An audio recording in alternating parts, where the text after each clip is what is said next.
Yes, my people, welcome back. It's Clean Car Chris. Welcome back to my channel. You already know it's all about car detail with nothing but good vibes. I have another quick one, another how to apply tire shine properly to avoid that tire sling.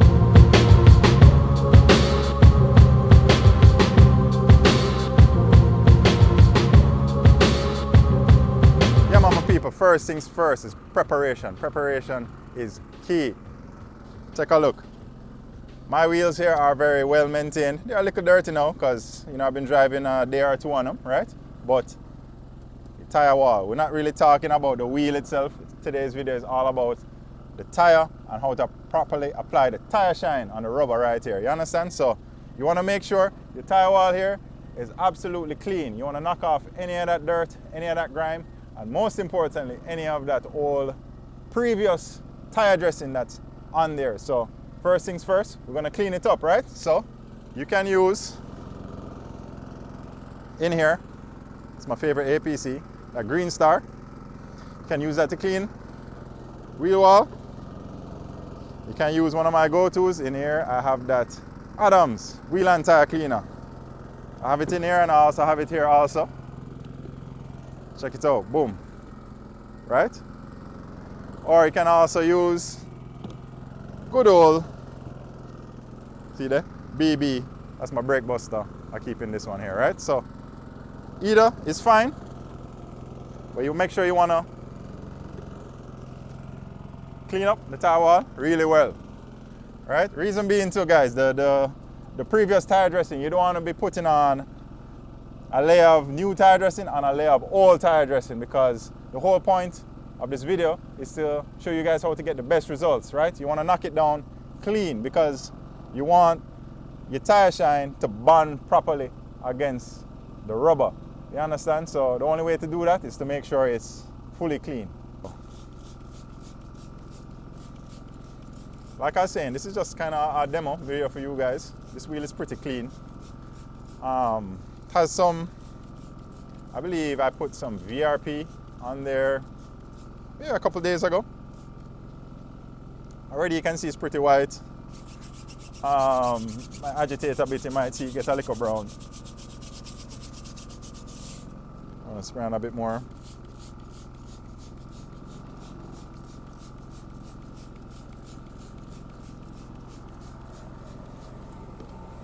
Yeah, man.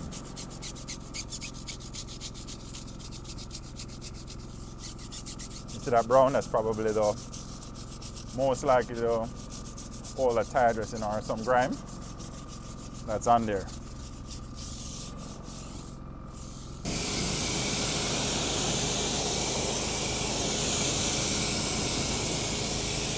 Let's just check it and make sure the chemical is remaining white.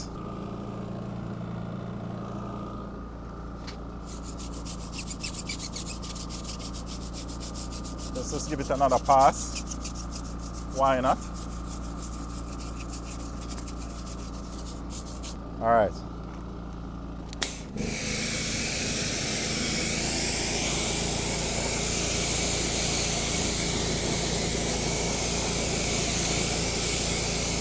Yeah, man, now that we have a clean tire wall and wheel in general, you have to dry it, right? Make sure it's very dry, extremely dry, before you put on your dressing.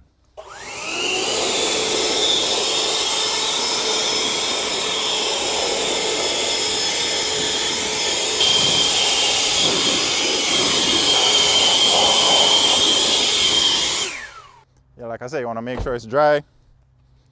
You know, like I said, you just saw me use the air blower. You can go over it with a designated micro.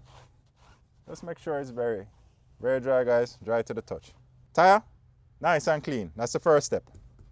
Moving forward, you gotta apply the tire dressing of your choice, whatever you prefer, right? Today, I'm gonna show you guys what I like to use. I prefer water-based dressings. Here's a solid one here from Chemical Guys, VRP. I just did a video not too long ago about the VRP and this product here, the Car Pro Pearl. It's another water-based dressing, awesome stuff. And then they're more spray type tire dressings. I love this one also, Adams, graphene. tire dressing. Awesome stuff. And then you want to have some good applicators, my people. Applicators are key here also. You have these type, which I love. The Adams Hex Grip. Check it out. You have this area here you can hold on to. And this area also has, you know, some of these grooves, these dimples, these, you know, hills and valleys kind of. So you can get into all those grooves on the tire wall, right? You have other styles like these are just basic blocks. They're just sponge really. They're pretty decent. And then what I kind of prefer these days are actual brushes. It's a tire brush. I use this one with a spray dressing, usually, for bigger tires, you know, those off-road vehicles, bigger SUVs, trucks, whatever. And then I have this one here too. It's just a basic tire brush. I got this, just the other day I picked this up for like $8 on Amazon. Awesome for maybe the more standard size tires or low profile tires, right? Quick thing, right? You might have saw me show you the sponge applicators versus the brush ones. Check this out, my people. The sponge ones are cool, but after a couple uses, they get really grimy, right? They get kind of like really soaked in all that dressing. You know, get really, not sticky, but kind of feel oily-ish. You know what I mean? Can mess up your gloves, mess up your hands. That's why you see me keeping this here in a plastic bag. Sometimes it kind of can be a nuisance to me, especially when I'm wrapping up my detail, doing my final touches, and then I grab this, applying the dressing, and now my hands are all kind of oily with all the residue from, you know, all that tire dressing. And then typically I want to go in the car or do something like that. I have to switch gloves, wash my hands, whatever. When you use the brushes, you can kind of avoid that. You know what I mean? And they're just as effective, I find. And they're probably more efficient in getting into the grooves on the tire wall. Let's just grab the VRP and this applicator, hex grip applicator pad. You just want to put a little bit of product in there. I like to kind of prime up the pad or prime up the applicator, you know, a little bit first, just like that. And then, you know, you just go in nice and smooth with it. Right? You want to make sure all these grooves and stuff, you want to try and get in there, right? And again, if you're used to watching some of my videos, I always tell you guys about this little lip. This one is not too pronounced on this tire, but a lot of wheels have that big lip here. You want to make sure you get in that area too, right? So, not rocket science. The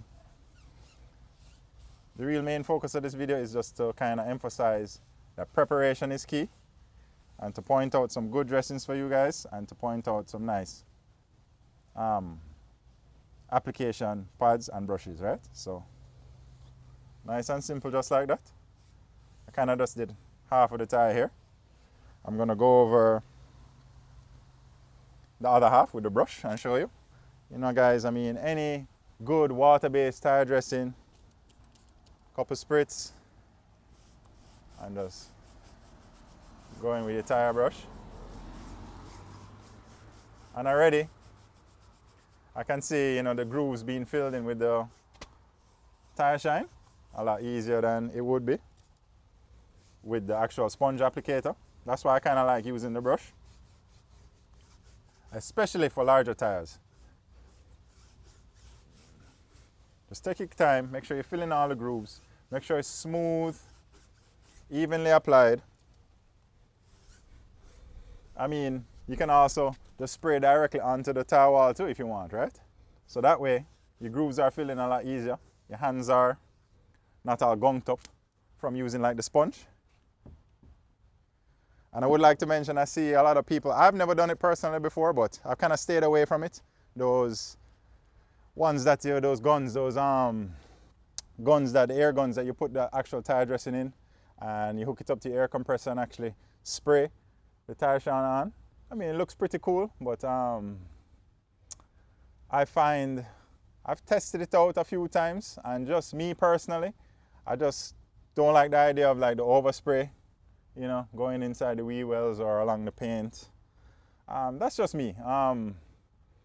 But I see a lot of detailers use that. I have a couple of friends of mine who use it and they get along fine with it. But me personally, I like to stick to the sponge applicators and more so the detail brushes, right?